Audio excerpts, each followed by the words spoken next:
I am Mateo, and I am telling this because it nearly cost me my life, and because a piece of my body never came back. There is a shallow dent on the left side of my chest, close to where my heart sits.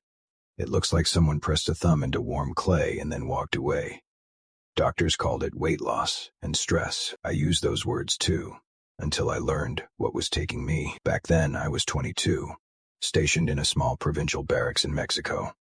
The kind of place where the uniform is the loudest authority in town. The cuartel sat at the edge of the streets, with scrubland behind it and a narrow highway in front. In the afternoon, the air smelled of hot dust and diesel. At night, the wind went still, and the quiet felt heavy, like a blanket pulled over your mouth. Inside, everything was routine: formation, drills, cleaning, guard duty, then repeat. We were allowed short breaks outside when the schedule permitted it. Those minutes were the only time I felt human. You step through the main gate and the hinges squeal, and across the road sits a little shop with a tin roof and a fridge that never stops humming. They sold cold soda, cigarettes, and cheap snacks. A few steps farther was a small cantina with plastic tables and yellow lights. My closest friends in the barracks were Santos, who joked to keep himself sane, Vega, who spoke less but watched more, and Nico, nicknamed El Rubio, since school, even though he was not blonde. We were young men trying to survive boredom, heat, and the slow grind of orders. I met her on a day when the sun felt like a hand pressing down on my neck. Sweat glued my shirt to my spine. I walked out with one thought: something cold to drink. When I crossed the gate, I saw a young woman leaning against a low wall near the shop. Simple dress, black hair tied back, a calm smile that made the street look less harsh.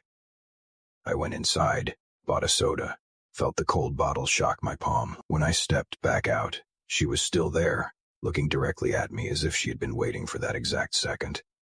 The look was not shy. It landed on me like a finger pointing. She asked if I was new at the cuartel. I told her I had been there a few months.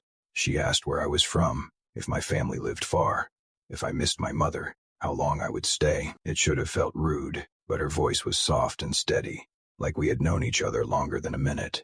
Her name was Renata.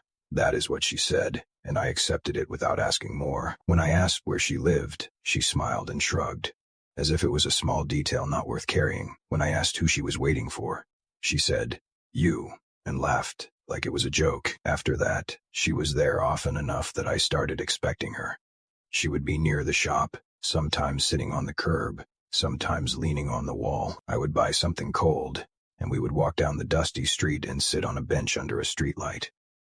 The light buzzed, moths hit the bulb, dogs barked somewhere behind the houses. We talked about small things, but she kept pulling me toward things that mattered to me.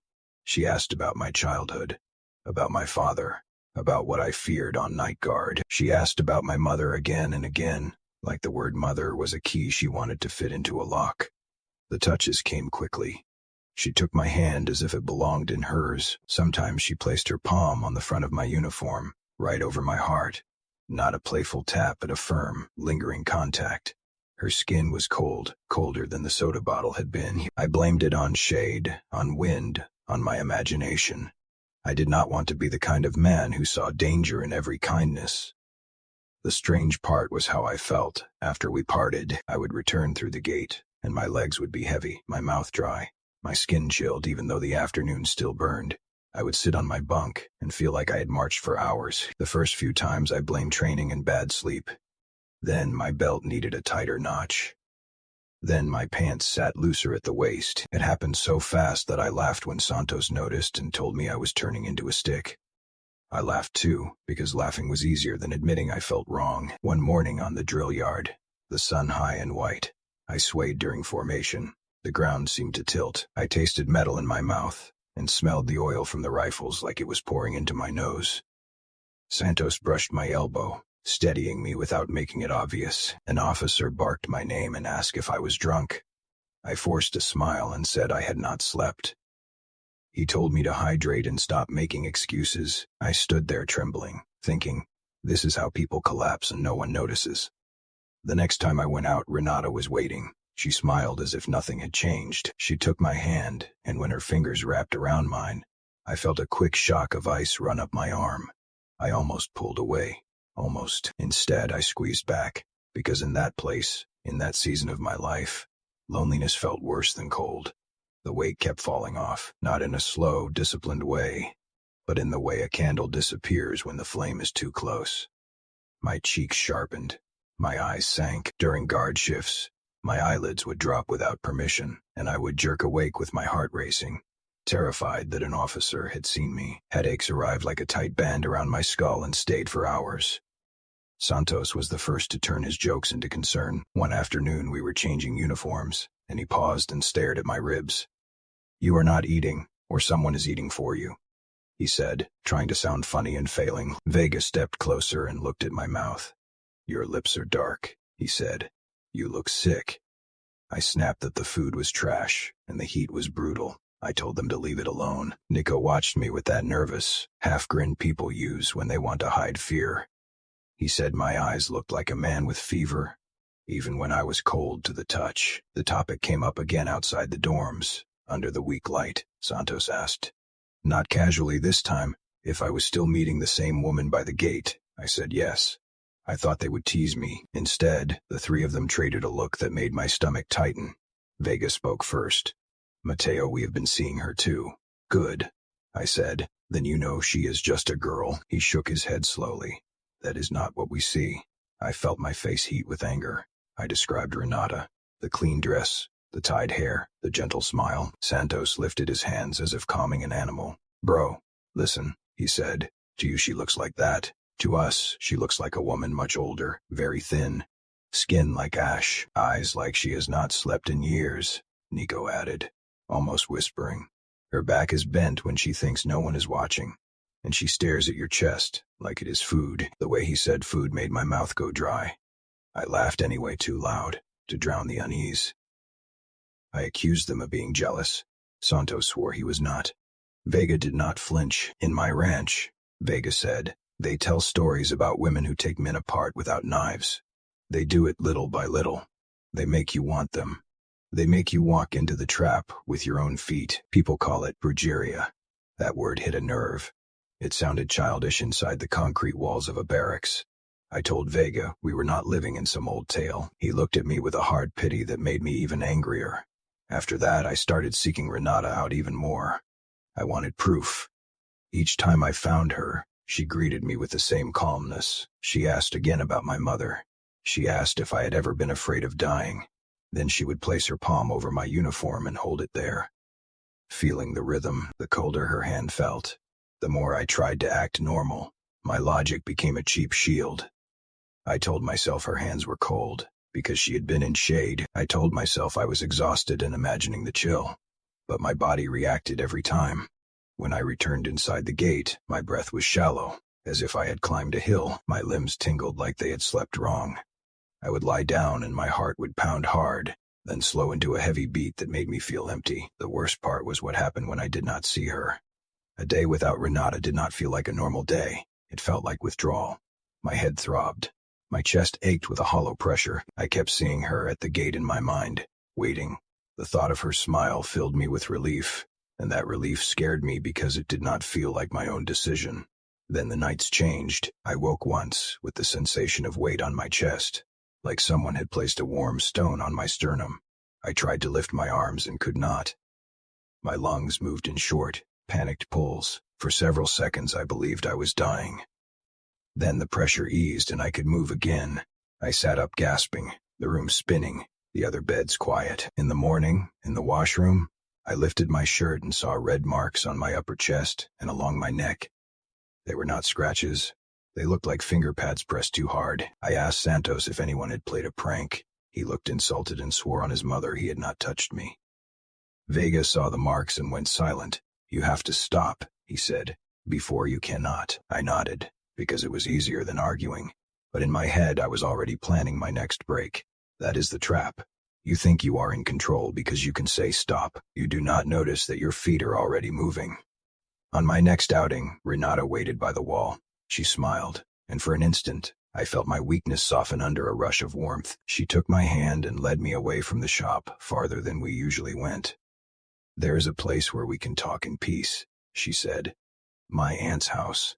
She is almost never there. No one will bother us." The sensible part of me raised a warning.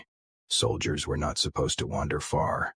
I opened my mouth to refuse. Renata squeezed my fingers, and my refusal collapsed like wet paper. We walked past the last stretch of pavement and onto a dirt road. The houses grew spaced out, lights fewer, shadows larger. The building she led me to had peeling paint and a gate that creaked when she pushed it open. The yard was bare dirt, as if nothing wanted to grow there. Inside, the temperature dropped in a way that had nothing to do with shade. The rooms were almost empty, walls stained with damp, a silence so thick I could hear my own pulse. In the back was a bedroom with a sagging bed. Renata guided me to it as if she had done it many times. "Sit," she said. "Rest." I sat, and my legs felt heavy. I lay back because it seemed easier than holding myself up. Renata moved close and placed her hand on my chest again. Her fingers were colder than ever, and her nails felt a little too long against the fabric. My eyes wanted to close. Not normal sleep, but a sinking, drowning pull. Renata spoke softly, telling me no one understood me in the barracks, telling me I could be calm with her, telling me to breathe. The more she talked, the less air I could draw. I left the house after an hour that felt like a day. I returned to the barracks shaking. Santos grabbed my elbow at the gate and stared at my face. He asked where I had been. I lied. Vega watched from behind him, and I saw decision settle in his eyes. That night, Vega took a simple cloth bag from his locker.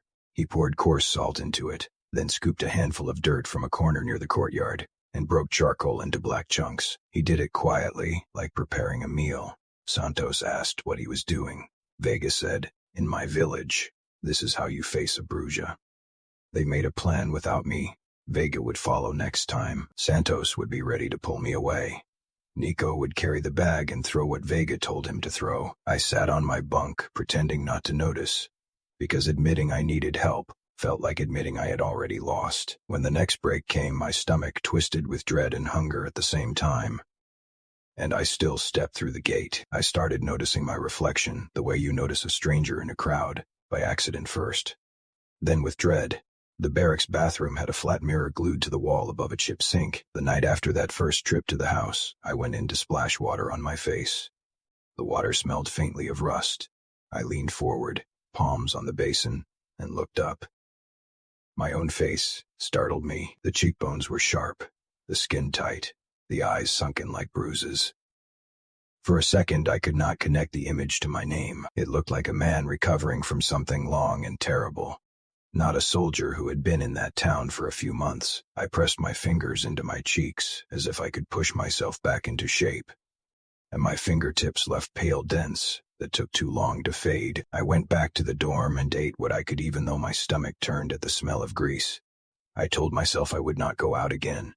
I said it like a vow. Then the next day came, and the vow dissolved the moment the gate opened. Renata waited by the wall, exactly where she always waited. In daylight, she looked almost ordinary, and that was the worst part. If she had looked monstrous, I would have run. Instead, she looked like a young woman who belonged in a photograph, and my brain tried to keep her that way. She stepped close and took my hand. Her fingers were cold enough to ache. She smiled as if the changes in me were expected. "Come with me," she said. "You are tired. My aunt's house is quiet." I hesitated, then followed, past the shop, past the cantina, past the last strip of pavement. Dirt under our boots, dry weeds brushing my calves. At the gate of the house, the metal squealed. Inside, the coolness hit me again, unnatural and immediate.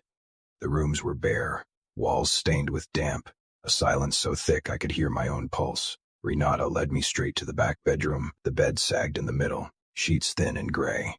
The room smelled faintly of old sweat and burned candle smoke, though I saw no candles anywhere. There was no fan, no window open, yet the air felt thick, as if each breath had to be negotiated.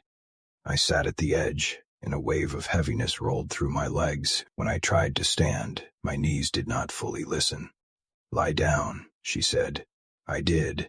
My body chose the easiest path, and the easiest path was always toward her. Renata climbed onto the mattress beside me and shifted until her face hovered over my chest. I could smell her now, a faint scent like wet earth, and something metallic like old coins. She placed her palm over my heart and pressed, not gently. It was deliberate, as if she was testing how much pressure I could take before something broke. My lungs shrank. I tried to inhale and the air stopped halfway. Panic flared, sharp and hot, but it had nowhere to go because my arms would not move. My hands lay useless at my sides, fingers twitching. I tried to turn my head and my neck felt pinned. Renata watched me with eyes that did not blink. I still saw the outline of a young face, but details started to slip. The skin around her mouth looked dry. The shadows under her eyes deepened. Her smile stretched a little too wide. "Just breathe," she whispered, as if she was the one in control of my breath. My tongue felt thick. A thin sound leaked from my throat. Her palm pressed again, and my vision speckled with white dots. Somewhere behind me, a part of my mind screamed that this was not comfort, it was feeding. A sudden crash tore through the house. The front door slammed hard enough to make the walls answer. Footsteps thundered down the hall. Voices shouted my name. For an instant Renata froze, and that freeze gave me a breath. I sucked air in with a wet, desperate sound. Santos burst into the room first. Vega was right behind him. Nico came last, clutching Vega's cloth bag like it was a weapon. "Move," Santos shouted at Renata. "Get off him." Renata did not move. She kept her hand on my chest, and I felt her fingers tighten, as if she wanted to take everything she could before she was pulled away. Santos grabbed under my arms and hauled me upright. My head lolled. My body felt empty and too light. Vega stepped toward the bed, jaw clenched. He reached into the bag and threw a fistful of salt at Renata, at her shoulders, at her hands, at the space around her. The salt hit her like sparks. She recoiled, and a scream ripped out of her mouth, too strong for her thin frame. Nico threw more salt, following Vega's motion. White grains scattered across the sheets, across my uniform, across the floor. Vega flung dirt and charcoal next. A dark scatter that landed in a rough ring around the bed. "Do not let her touch him," Vega said. "Salt on the heart, dirt on the ground. Make her step back." As the salt hit Renata's skin, the illusion broke. Her face changed in front of me like a mask peeled away. The cheeks hollowed. The skin sagged into deep folds. The eyes sank into darkness, and the shine inside them turned heavy. Hungry, her mouth looked longer, stretched, with uneven teeth. The hair that I had seen neat and tied back was matted and clumped.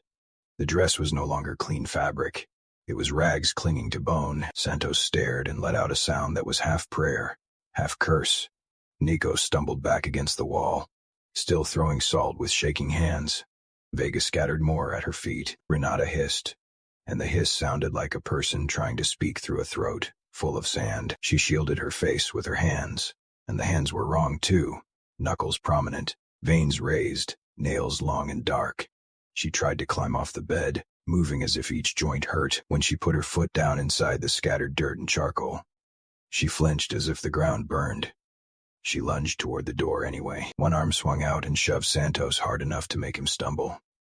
Vega threw another handful of salt at her back.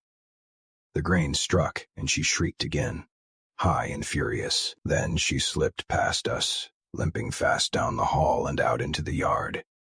We did not chase. Santos slammed the bedroom door as if wood could stop what we had seen. Vega grabbed my shoulders and kept me steady, while Nico helped Santos drag me off the bed. My heart hammered wildly, then slowed, then hammered again, like it could not decide if it still belonged to me. My vision tunneled. I could hear Santos talking, but the words were far away. "Stay with us," he kept saying. "Mateo, look at me." Vega pressed his palm against my chest, right over the spot where Renata had pressed. The touch should have comforted me. Instead, I flinched, because my body associated that spot with helplessness. "You are alive," Vega said. "You are alive." They half carried me back to the barracks. Each step jolted my ribs. The afternoon sun hit my face like a slap. At the gate, Santos told the guard I was ill and needed the infirmary. The medic checked my pulse and asked questions. I said I was weak and dizzy. They put me on a bed. I slept in heavy blocks, waking soaked in sweat, mouth full of cotton. When I woke, my chest hurt from the inside, a bruised ache that felt deeper than muscle. For days I did not leave my bunk. Santos and Nico checked on me like brothers. Vega sat sometimes at the foot of the bed, silent, his eyes on the doorway, as if he expected something to come back. Little by little the world steadied. My hands stopped shaking. My breath returned, though it stayed shallow for weeks. When I finally stood and walked across the dorm, my legs felt like wood. I had survived, but I knew the survival had a price, and I could feel that price in the hollow place, under my ribs. The officers kept me in bed until I could stand without swaying. They did not understand what had happened, and we did not help them understand. We told them I had felt faint after heat and bad food. The medic accepted it because he had nothing better. Weakness is a story people like, because it is ordinary. When I recovered enough to return to duty, I moved differently. My body felt older than 22. I tired faster on runs. Climbing stairs made my lungs burn. The worst part was that my mind kept reaching for the memory of Renata, like a tongue searching a missing tooth. I hated her, and still, some damaged corner of me wanted the calm her voice used to promise, but she was gone. On our next breaks, the wall by the shop stayed empty. No young woman, no calm smile, no cold hand waiting to cover my heart. Santos lingered outside the gate the first time and stared into the street as if expecting her to step out from behind the shop door. Nico smoked too fast and kept glancing at shadows. Vega did not look. He acted like looking would invite something back. We never spoke about it with the officers, and we agreed not to talk about it in town. In a place that small, people would not believe the truth. They would laugh. Then the story would twist into something cruel, and we would be the punchline. A week later, rumors spread anyway. Not about me, but about a body. Men at the shop said someone had found a dead woman near an arroyo on the edge of town, where weeds grew taller and the water ran shallow. They said she was extremely thin, the kind of thin that looks impossible on a living person. They said her hair was a mess, her clothes old, her skin gray. The older women at the shop crossed themselves when they spoke. One of them muttered that she had always lived alone, that she avoided church, that children threw stones at her gate. Someone used the word Bruja, like it explained everything. I did not go to look. I did not need confirmation. The description was enough to make my stomach lurch. Part of me felt relief, another part felt sick, because relief meant I was grateful someone else had died in my place. My strength returned slowly, but never fully. Months later, after I left that quartel, I tried to run the way I used to run. I could not. My chest tightened, and my breath came in shallow pools. When I stood in front of a mirror at home, I saw what the medic never noticed. On the left side of my chest, close to the heart, the flesh sat slightly hollow, as if something had been scooped out from the inside. It is a small mark. If you do not know my story, you might think it is nothing.